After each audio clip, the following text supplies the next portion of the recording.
LV Prasad గారే షావుకార్ cinema చేశారు విజయ productions. అయితే ఫస్ట్ రిలీజ్ అయిన సినిమా షావుకార్. మన దేశం కదా, మన దేశం ఆర్టిస్ట్గా ఫస్ట్ హీరోగా రిలీజ్ అయిన సినిమా షావుకార్.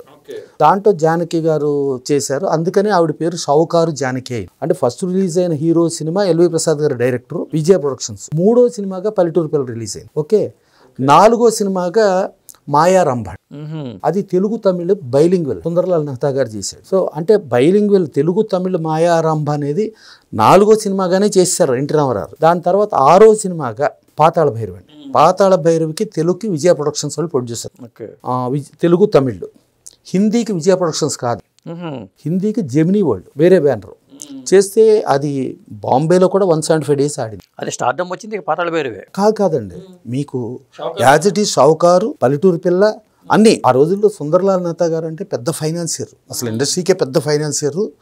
ఆయన ప్రొడక్షన్లో కూడా ఆయన చేశాడు నాలుగో సినిమా. విజయ ప్రొడక్షన్స్ రెండో సినిమా రిలీజ్ అయిన సినిమా రెండో సినిమా బిఎస్ సుబ్బారావు గారు. అంటే బిఎస్ సుబ్బారావు మీర్జాపురం రాజు గారిదే ఫస్ట్ సినిమా మన దేశం అండి. అవును, మీర్జాపురం రాజు గారి దాంట్లో కృష్ణవేణి గారు, ఆవిడ ఆ రోజున ఆర్టిస్టు, గాయకురాలు, నిర్మాత, మళ్ళీ శోభనాచాల స్టూడియో ఓనర్ ఆవిడ.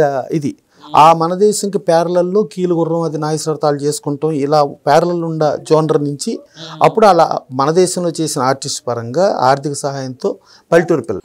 సో ఇలా డ్రైవ్ వెళ్ళి పాతాళ భైరవతో మొత్తం త్రూఅవుట్ ఇండియా అండి. ఈవెన్ 175 days బాంబేలో ఆడిందండి Pathala Bhairavi. Straight Hindi cinema, pan India cinema అనాల్సిందే. పాన్ ఇండియా అండి. మీకు మాయారంభ తెలుగు తమిళ్, పాన్ ఇండియాకి వస్తాం. పాతాళ భైరవి తెలుగు తమిళ హిందీ అండి, ప్రపంచం ఆడింది. బాంబేలో కూడా సూపర్ హిట్. దాని తర్వాత నయా ఆద్మీ అని చెప్పి సినిమా చేశారు, అది సూపర్ హిట్ అండి బాంబేలో. అది మనకు తెలుగులో సంతోషం ఆ సినిమా. దాని తర్వాత మన భరణి పిక్చర్స్ భానుమతి రామకృష్ణ గారు చండీ రాణి అండి, తెలుగు తమిళ హిందీ అండి, అది సూపర్ హిట్ అండి. 3 సినిమాలు సూపర్ హిట్ అయిన తర్వాత యాజ్ ఇట్ ఈస్ గా సుందరలాల్ మెహతా గారు, నువ్వు హిందీ సినిమా చేయి రామారావు, ₹1 నీకు రెమ్యునరేషన్ ఇస్తా. ఆ రోజుల్లో కోటి అండి. అంటే నాథా గారు ఏమనుకోవద్దండి, నా తెలుగు టెక్నీషియన్స్, నా తెలుగు ప్రజలు వాళ్ళు ఏమైపోతారు, నేను హిందీకి వెళ్ళిపోతా, నేను బాలీవుడ్కి వెళ్ళిపోతా, బాలీవుడ్కి వెళ్ళిపోతే చాలా సంపాదిస్తా, నా కుటుంబం బాగుపడుతుంది, నేను బాగుపడతా, కానీ నా తెలుగు ప్రజలు, నా తెలుగు కుటుంబం ఏమైపోద్ది, సారీ సార్ నేను చేయను అని చెప్పి ₹1 రిజెక్ట్ చేసి కేవలం తెలుగు సినిమా ₹10,000 చేశాడండి. కోటి ఎక్కడ, 10,000 ఎక్కడ. ఆ రోజు ₹1 తెచ్చుకుంటే హైదరాబాద్ నగరం మొత్తం కొనియచ్చండి ఆ ₹1 ఆ రోజుల్లో. మద్రాసు నగరం కొనియచ్చు. అప్పట్లోనే మన తెలుగు వాళ్ళు జయరాజన్ రెడ్డి కూడా అక్కడ హిందీ సినిమాలు చేసేవాడు. మీకు అసలు మీరు తెలుగు కాదండి. ఎల్వి ప్రసాద్ గారు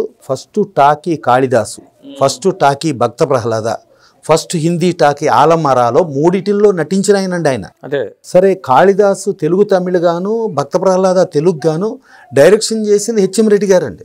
అంటే మన తెలుగు వాళ్ళు, మీరు కలకటా ఇండస్ట్రీలో కూడా మన వాళ్ళు డామినెంట్ పర్సనాలిటీస్గా చేశారు. ఇంకోటి ఎల్వి ప్రసాద్ గారు ఒక వారం రోజులు తిండి తినక ఇలా పడుకుని తిండి లేని పరిస్థితుల్లో ఆయన ఇది చేస్తూ ఆయన ఇంత సామ్రాజ్యానికి ఇది అయ్యాడండి. ఒక డైరెక్టర్గా, ఒక ప్రొడ్యూసర్గా, ఒక స్టూడియో ఓనర్గా ఇంత రూపాంతరం చెందంటే ఆయన స్వయం శక్తితో పెరిగాడండి.